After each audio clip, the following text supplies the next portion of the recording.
Sabe-se que o leninismo assimilou todas as melhores tradições dos revolucionários democratas russos do século XIX e que nossa cultura soviética nasceu, desenvolveu-se e desabrochou graças à sua herança cultural do passado, sujeita a uma crítica aprofundada. No domínio da literatura, nosso partido reconheceu, mais uma vez, através das palavras de Lenin e Stalin, o importantíssimo papel dos grandes escritores e críticos revolucionários democratas Belinsky, Dobrolubov, Chernyshevsky, Saltykov-Shchedrin, Plekhanov. Começando por Belinsky, todos os melhores representantes da intelectualidade revolucionária democrata não reconheciam a suposta arte pura, arte pela arte, e preconizavam a arte para o povo, sua alta significação ideológica e social. A arte não se pode afastar do destino do povo. Lembrai-vos da famosa carta Gogol de Belinsky, em que o grande crítico fustigou apaixonadamente Gogol por ter este tentado trair o povo e passar para o campo do czar. Lenin caracterizou essa carta como uma das melhores produções da imprensa democrática não censurada, tendo conservado um grande alcance literário até o presente. Lembrai-vos dos artigos jornalísticos e literários de Dobrolubov que mostram com tanta força todo o alcance social da literatura. Toda nossa literatura publicista revolucionário-democrática está impregnada de um ódio mortal do regime czarista e saturada do desejo generoso de lutar pelos interesses vitais do povo, pela sua cultura, sua instrução, sua libertação das cadeias do regime czarista. Para os grandes literatos russos, a literatura e a arte são meios de combate e de luta pelos supremos ideais do povo. Chernyshevsky, aquele que entre todos os socialistas utópicos mais se aproximou do socialismo científico e cuja obra, como dizia Lenin, irradiava o espírito da luta de classes, ensinava que o objetivo da arte não era só compreender a vida, mas ainda ensinar os homens a apreciar em seu justo valor os diferentes fenômenos sociais. Seu amigo e companheiro de luta mais íntimo, Dobrolubov, acentuava que a vida não segue as normas literárias, mas a literatura se adapta às tendências da vida, e preconizava intensivamente os princípios do realismo e do populismo na literatura, julgando que a arte suprema era a realidade, que esta era a fonte da arte e que a arte tinha um papel ativo na vida social, formando a consciência social. Segundo Dobrolubov, a literatura deveria servir à sociedade, dar aos povos respostas para as questões atuais mais prementes, e manter-se no nível das ideias de sua época. A crítica literária marxista, continuando as grandes tradições de Belinsky, Chernyshevsky, Dobrolubov, sempre foi campeã da arte realista e social. Plekhanov muito trabalhou para desmascarar as concepções idealistas e anticientíficas da literatura e da arte para defender os princípios fundamentais de nossos grandes revolucionários democratas que sempre ensinaram que a literatura é um instrumento poderoso para servir aos interesses do povo.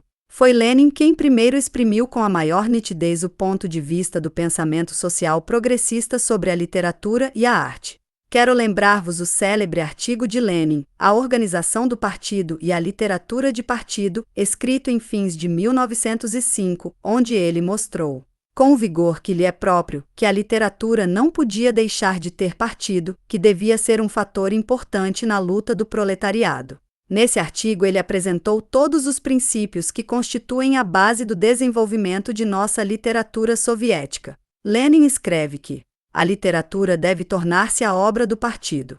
Contra os costumes burgueses, a imprensa burguesa do comércio e da empresa, contra o carreirismo e o individualismo literários burgueses, a anarquia senhorial e a caça dos lucros, o proletariado socialista deve apresentar o princípio de uma literatura de partido, desenvolver esse princípio e lhe dar vida de maneira mais completa. Em que consiste esse princípio de literatura de partido? Não somente em que a literatura proletária socialista não pode ser um meio de enriquecimento de um indivíduo ou de um grupo, mas que em geral não pode ser nem individual, nem independente da obra comum do proletariado. Abaixo os escritores sem partido. Abaixo os escritores super-homens. A literatura deve transformar-se parte integrante da luta proletária. Mais adiante, no mesmo artigo de Lenin, é impossível viver na sociedade e dela não depender. A liberdade do escritor, do artista, da atriz burguesa não é senão dependência camuflada, ou hipocritamente disfarçada, da bolsa do empresário. O leninismo parte do princípio de que nossa literatura não pode ser apolítica, não pode considerar a arte pela arte, mas deve desempenhar um papel de vanguarda na vida social. Nisso se inspira o princípio leninista de literatura de partido, a contribuição mais preciosa de Lenin à ciência da literatura. Segue-se daí que a melhor tradição da literatura soviética continua as melhores da literatura russa do século XIX. Tradições criadas por nossos grandes revolucionários democratas, Belinsky, Dobrolubov, Chernyshevsky, Saltykov-Shchedrin, seguidos por Plekhanov, formuladas cientificamente por Lenin e Stalin. Nekrasov chamava sua poesia a musa da vingança e da dor. Chernyshevsky e Dobrolubov consideravam a literatura como um dever sagrado para com o povo. Os melhores representantes da intelectualidade democrática russa morriam, sob o regime czarista, por essas grandes ideias generosas, eram condenados à prisão e ao exílio. Como é possível esquecer-se dessas gloriosas tradições? Como não levá-las em consideração, como permitir que Akatovas e Zuschenkos lancem as escondidas palavras de ordem reacionárias da arte pela arte e, disfarçando-se com a máscara do apoliticismo, imponham ideias estranhas ao povo soviético? O leninismo empresta à nossa literatura soviética uma grande importância social educativa. Se nossa literatura soviética permitir que esse papel educador seja rebaixado, isto significa um recuo, a volta à Idade da Pedra. O camarada Stalin denominou nossos escritores os engenheiros da alma humana. Essa definição tem uma grande significação. Subentende a enorme responsabilidade dos escritores soviéticos na educação dos homens, da juventude, em sua vigilância para não permitir produtos literários defeituosos. Certas pessoas estranham que o Comitê Central tenha tomado medidas tão fortes numa questão literária. Não estão habituadas a isto. Acham perfeitamente natural a severidade nas questões de infrações na produção ou de atraso na realização de programa da produção ou dos estoques de madeira, mas quanto às infrações na educação da alma humana ou da juventude, estas são toleradas. No entanto, não são estas faltas muito mais graves do que a não realização de um programa de produção ou o fracasso de uma tarefa industrial? Com sua resolução, o Comitê Central pretende colocar a frente ideológica acima de todos os outros ramos de nosso trabalho. Ultimamente foram notadas grandes deficiências e brechas na frente ideológica. Basta citar-vos o atraso de nossa arte cinematográfica. Quanto joio entre essas produções de nosso repertório dramático, sem contar o que aconteceu nas revistas Viesda e Leningrado. O Comitê Central foi forçado a intervir e modificar categoricamente a situação. Não tinha mais o direito de atenuar o golpe que vibrava naqueles que se esquecem de suas obrigações para com o povo e a educação da juventude. Se quisermos chamar a atenção de nossos ativistas para os problemas ideológicos e a fazê-lo com ordem, orientando claramente a tarefa de cumprir, deveremos criticar duramente, como convém a homens soviéticos, bolcheviques, os erros e as deficiências do trabalho ideológico. Só então conseguiremos modificar a situação. Certos escritores raciocinam da seguinte maneira, considerando-se que durante a guerra o povo passou fome de literatura, que se publicavam poucos livros. Leitor engolirá qualquer mercadoria, mesmo apodrecida. No entanto, não é o que acontece e não podemos admitir essa espécie de literatura que nos irão apresentar escritores, redatores e editores sem discernimento.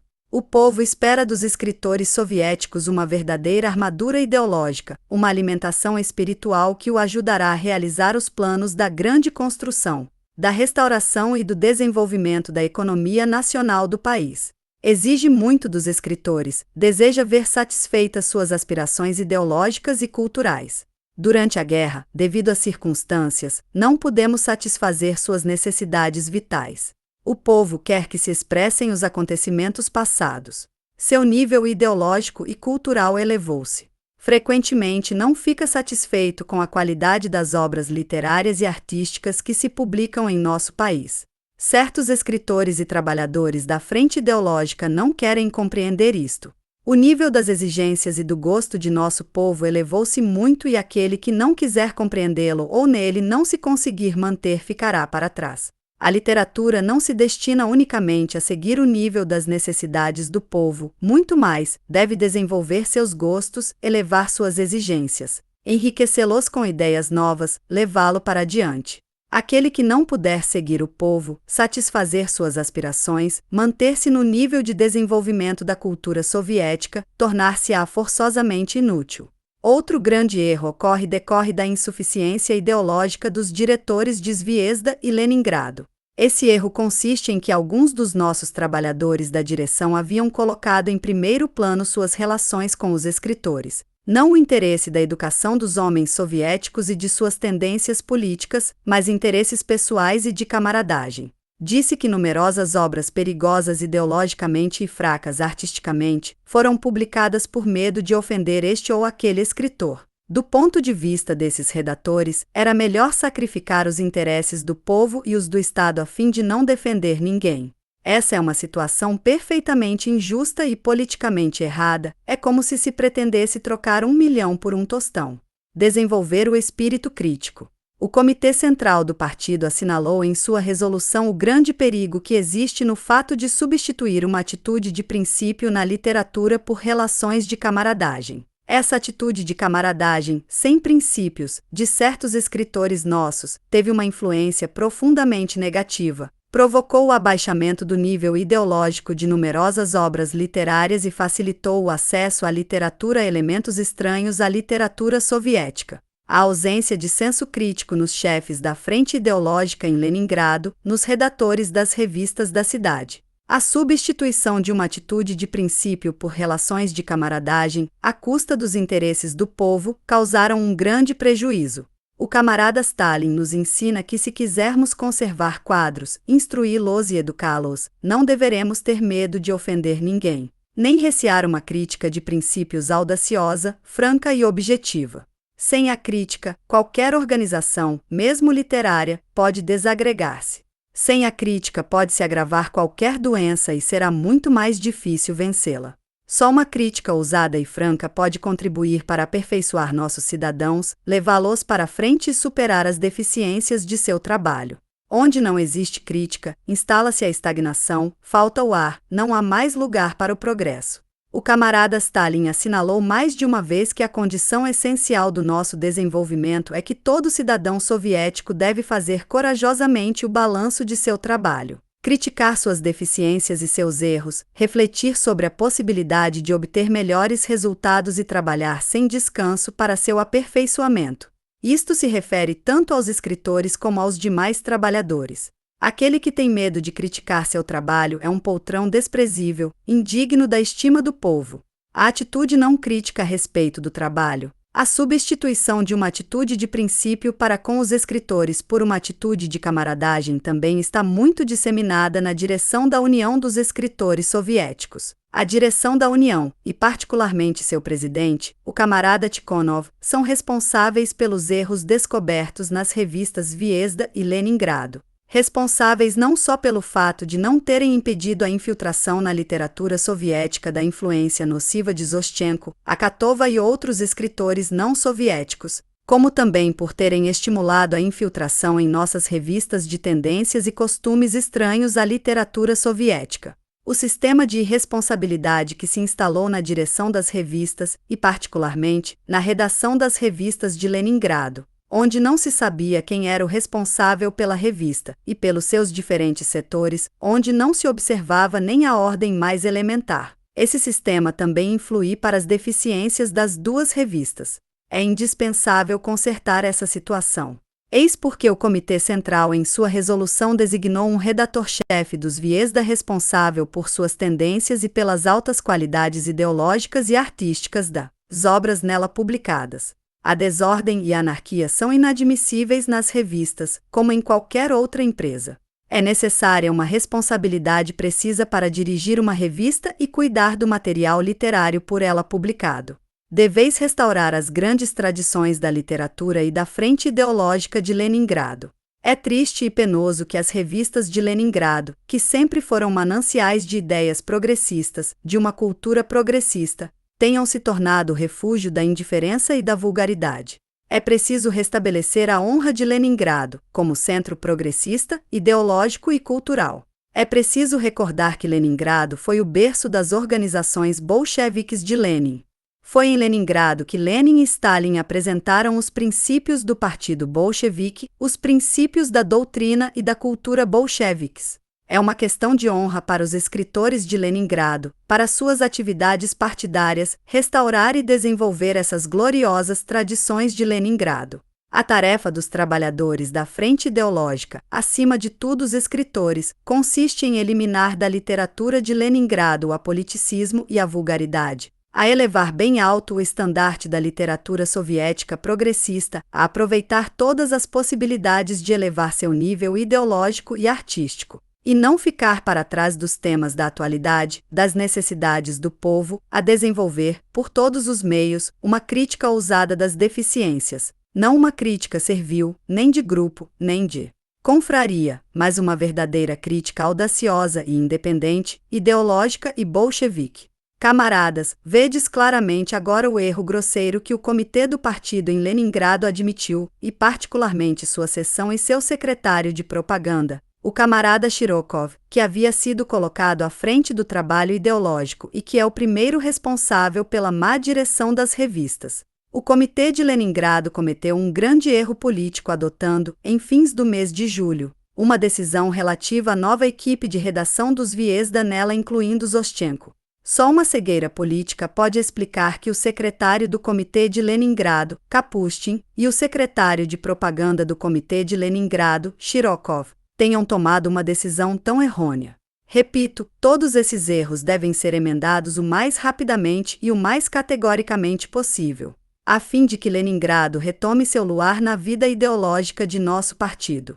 Tarefas do escritor soviético. Todos nós amamos Leningrado, todos nós amamos nossa organização do partido em Leningrado, como uma das unidades de vanguarda de nosso partido. Leningrado não deve ser o refúgio dos diversos canalhas literários que querem explorá-la no seu próprio interesse.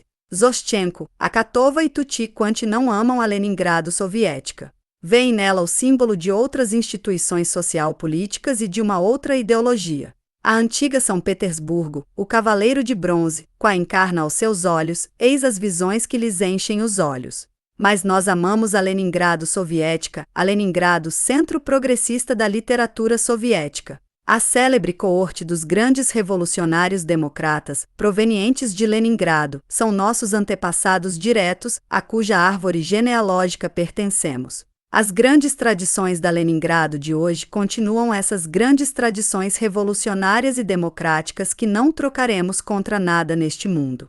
Que os ativistas de Leningrado analisem seus erros com coragem, sem olhar para trás, sem se deterem, a fim de retirar melhor e mais rapidamente suas faltas, e de levar avante nossa obra ideológica. Os bolcheviques de Leningrado devem novamente ocupar seu lugar na vanguarda da ideologia soviética, da consciência social soviética. Como pode acontecer que o comitê do partido em Leningrado tenha admitido um tal estado de coisas na frente ideológica? Provavelmente interessou-se pelo trabalho prático, corrente, de restauração da cidade, pelo seu progresso industrial e esqueceu-se do papel de seu trabalho ideológico. E este esquecimento custou caro à organização de Leningrado. Não se pode esquecer do trabalho ideológico. As riquezas espirituais de nossos cidadãos são tão importantes quanto suas riquezas materiais. Viver como cego, sem se preocupar com o dia de amanhã é tão nocivo quanto no domínio da ideologia quanto no da produção material. Nossos homes soviéticos cresceram de tal maneira que não engolirão qualquer produção espiritual que lhes queiram oferecer. Os trabalhadores da cultura e da arte que não se queiram reformar não poderão satisfazer as exigências crescentes do povo e perderão rapidamente sua confiança.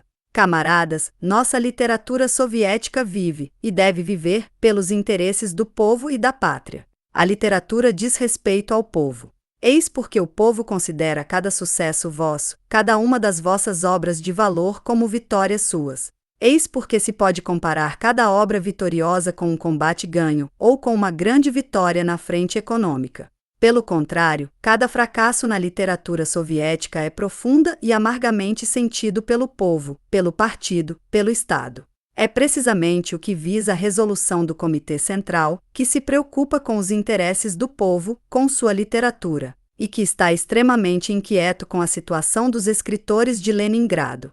Se homens apolíticos querem privar o batalhão dos escritores soviéticos de Leningrado de seus fundamentos, solapar o aspecto ideológico de seus trabalhos, privar a arte de seus escritores de seu alcance social educativo, o Comitê Central espera que saberão encontrar em si próprios forças suficientes para resistir a todas as tentativas de arrastá-los e as suas revistas na corrente do apoliticismo, da indiferença e da covardia. Estais na vanguarda da frente ideológica, erguem-se diante de vós imensas tarefas de significação internacional. Isto deve estimular o sentimento de responsabilidade de todo escritor soviético para com seu povo, seu Estado, seu partido, assim como a consciência da importância do dever cumprido. Nossos sucessos desagradam ao mundo burguês, tanto em nosso país como na arena internacional. Depois da Segunda Guerra Mundial consolidaram-se as posições socialistas. O socialismo está na ordem do dia em numerosos países da Europa, o que contraria os imperialistas de toda espécie. Eles temem o socialismo, temem nosso país socialista que é o modelo para toda a humanidade progressista. Os imperialistas, seus émulos ideológicos, seus escritores e seus jornalistas, seus políticos e seus diplomatas procuram por todos os meios caluniar nosso país, apresentá-lo sob uma falsa luz, caluniar o socialismo. Nessas condições, a tarefa da literatura soviética consiste não só em devolver golpe por golpe toda essa odiosa calúnia e todo ataque contra nossa cultura soviética, contra o socialismo, mas ainda em fustigar e atacar corajosamente a cultura burguesa que está num estado de marasmo e corrupção. Por mais bela que seja a forma externa das obras dos escritores burgueses atuais da Europa Ocidental ou da América, dos empresários cinematográficos ou dramáticos, eles não saberão salvar ou reerguer sua cultura burguesa, pois que esta está a serviço da propriedade privada capitalista, a serviço de interesses egoístas, de uma sociedade privilegiada burguesa. Toda multidão de escritores, de empresários burgueses, procura desviar a atenção das camadas progressistas da sociedade das questões candentes da luta política e social, e de orientá-la para uma literatura e uma arte apolíticas, repletas de gangster, de figurantes das variedades, da apologia do adultério e das façanhas de toda sorte de aventureiros e velhacos. Por acaso nos convém, a nós, representantes da cultura soviética progressista, patriotas soviéticos, esse papel serviu diante da cultura burguesa ou o papel de seus discípulos? É nossa literatura, refletindo um regime mais evoluído que qualquer regime burguês democrático, uma cultura muitas vezes superior a qualquer cultura burguesa, que tem direito de ensinar a outros uma nova moral humana. Onde encontrareis um povo e um país como os nossos? Onde encontrareis essas notáveis virtudes de homens de que deu prova nosso povo soviético na Grande Guerra Patriótica e de que dá prova diariamente em seu trabalho, tendo passado à restauração e ao desenvolvimento pacíficos da economia e da cultura? Cada dia que se passa vê elevar-se mais nosso povo.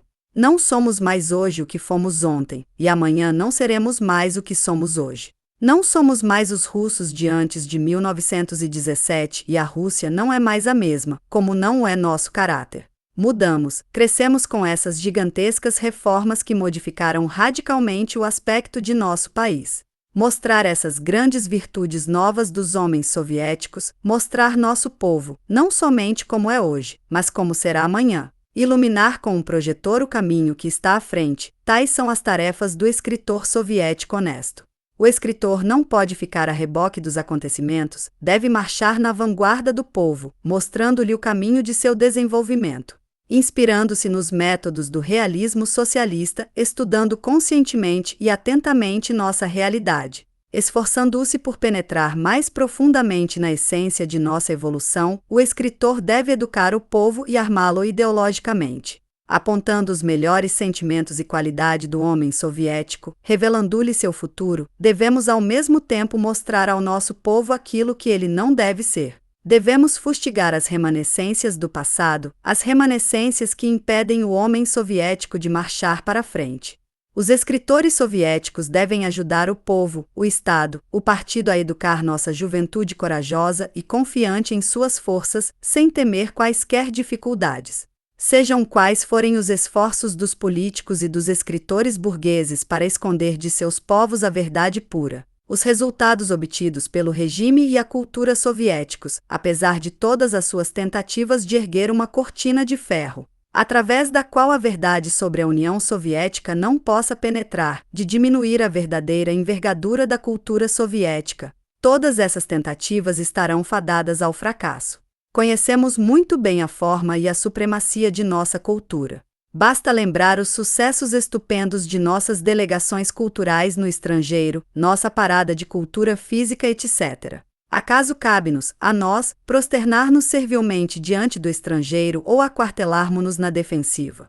Se o regime feudal, e em seguida a burguesia, conseguiram em seu período de florescimento criar uma arte e uma literatura para consagrar um novo regime e proclamar seu brilho, tanto melhor poderemos nós criar, graças ao novo regime socialista, que representa o que há de supremo e de melhor na história da civilização e da cultura humanas, a literatura mais progressista que sobrepujará as melhores obras do passado.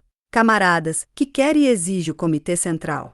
Quer que os ativistas e escritores de Leningrado compreendam bem que chegou o momento em que é indispensável reerguer consideravelmente o nível de nosso trabalho ideológico. A jovem geração soviética deverá consolidar as forças e o poder do regime soviético socialista, explorando plenamente as forças motrizes da sociedade soviética, com vistas ao florescimento sem precedente de nosso bem-estar e de nossa cultura. Para este fim, a jovem geração deve ser educada, corajosamente, ardentemente, sem temer obstáculos, marchando ao encontro de todas as dificuldades e sabendo superá-las. Nossos homens devem ser instruídos, ter ideias elevadas, exigências e gostos culturais e morais desenvolvidos. Com esse objetivo, nossa literatura, nossas revistas, não devem manter-se afastadas dos problemas da atualidade, mas ao contrário devem ajudar o partido e o povo a educar a juventude num espírito de fidelidade absoluta ao regime soviético, de abnegação aos interesses do povo. Os escritores soviéticos e todos os nossos trabalhadores ideológicos ocupam na hora atual a primeira linha, pois que na conjuntura da paz, as tarefas da frente ideológica, e em primeiro lugar dos escritores, longe de se restringirem, intensificam-se. O povo, o Estado, o partido, não querem que os escritores se afastem da realidade, querem que a literatura esclareça todos os aspectos da vida soviética. Os bolcheviques apreciam grandemente a literatura, veem claramente sua missão histórica e seu papel na consolidação da unidade moral e política do povo, na sua fusão e sua educação. O Comitê Central quer que tenhamos uma abundante cultura espiritual, pois que vê nessa riqueza uma das principais tarefas do socialismo.